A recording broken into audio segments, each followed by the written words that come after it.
For me, the operating definition of productivity would be, how do I bring the fullness of who I am to what I do?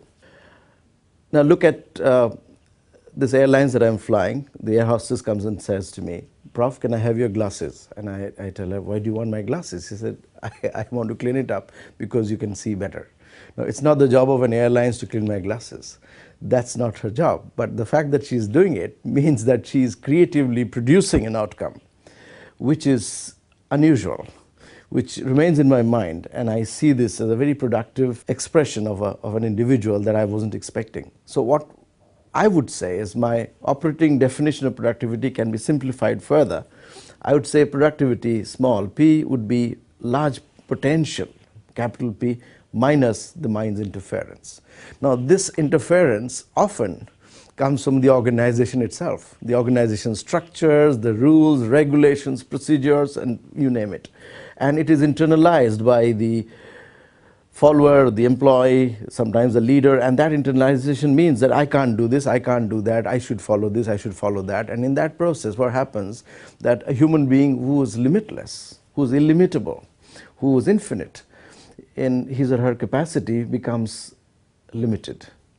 And so we are engrossed in execution, whereas we should be engrossed with expression. Expression is a much bigger term. What is the job of a leader, therefore, to create, to generate productivity?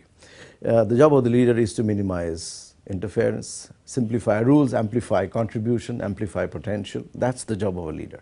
And this is exactly what you've been doing in the institutional context.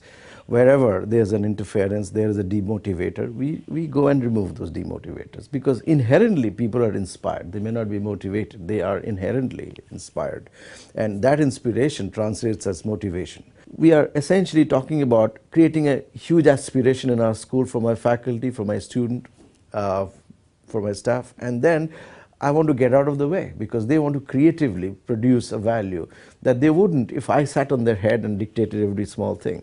For instance, there will be 20 different ways of teaching in a classroom. There will be 10 different ways of peeling a potato, right? How would I know which is the best way until I allow my people to actually experiment with the ways that they can? And then what emerges is something extraordinarily creative. So we are essentially saying that is it possible to evoke the creative impulse in the human being who wants to express himself or herself? Nobody wants to just execute. One wants to execute in a manner that is truly mine. You know, this is the way. Look at a cricket umpire who raises his hand in the gesture of out, and he will raise his hand like this, crooked fingers. This is not the normal stuff, but you know, in him there is this need for expression. Or a judge who wanted to be in the movies, and the judge could not be in the movies, he had to be a judge. So when he delivers judgment, it is so dramatically done that you know that this man has a very creative way of expressing himself. He may be a judge, but he doesn't deliver judgment in the way most judges would. So this is something that we wanted to make sure translates as value in our institution.